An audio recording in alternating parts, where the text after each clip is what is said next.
your dad, the FOF. The FOF. Explain to us what influence, what he means to you, impact on your life. No, you'll get me all emotional on it because he's 86. I named it Traveling Tom's Coffee after him. His name's Tom, obviously. So we almost lost him at COVID. So my wife goes over and she calls me and she says, "Hey, we got a problem." And I come running over to my dad's house. He lives a couple miles away from me, but he hadn't been at work in a couple of days. He was texting us hilarious stuff, but it was like, "You're not spelling it right." And so we go over there. He's like, "Oh my God, he's sick." And we rush him to the hospital and he's got COVID, full-blown COVID. This is early on. And we almost lost him. And you get the priorities rearranged. And because coffee was called Grounded or something in prototyping. Grounded Coffee Transit. I don't know what the heck that meant. I let somebody else name it. I thought the same thing when you guys pulled up out front. We did an early one. Yeah, you did. Mm-hmm. Thank you for that, by the way. Right. It was cold as shit that day. It was miserable. We almost froze Chris's fingers off. Good. So back to Dad. Yeah, so and I just walked in one day. I said, we're going to name it Dad. We're going to name it after Dad. Traveling Tom's. We're going to put country music on it. He's got a story.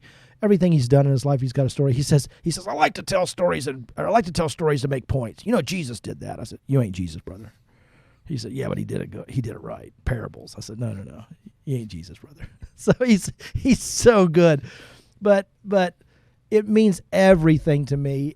I watch people just interact. We were doing a graduation at Kona College one time, and this is just the last college. And I got 1,000 of these stories.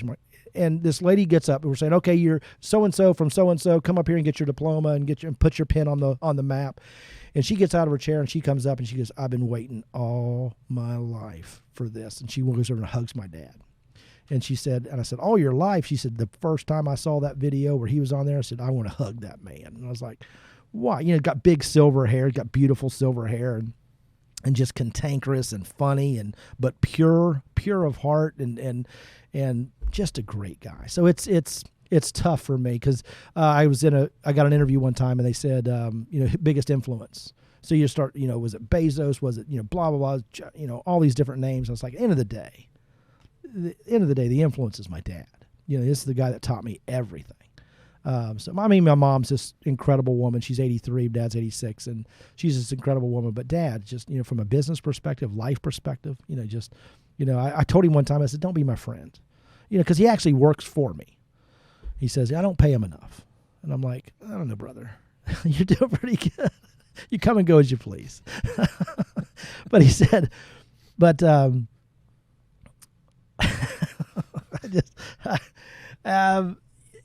he says all the time, I love having the time with him. I love working with him. He's the guy that gave me all the passion, that showed me how to think, that put Zig Ziglar tapes in my crib probably when I was growing up. I had a teddy bear. You'd pull the string and it would say, you're a winner, Teddy knows. It would say, you're on your way to the top. And my brothers make fun of me. They said, you were dad's little experiment. He was just pumping positivity into your whole life and let's see if you can handle it. So we think alike and we joke and we laugh, but and he loves the truck. Because we did a caricature of him on the truck. So he now starts dressing like the caricature. He's wearing like red or orange glasses and an orange belt. And I'm like, Dad, that's just to make the colors pop on the truck. And he's like, no, brother, this is me. So he does the graduation speech at Tom's colleges or coffee academies. He's like, don't screw this up. This is my name on the side. I don't care what you do with Kona, but don't screw this up. I love the guy.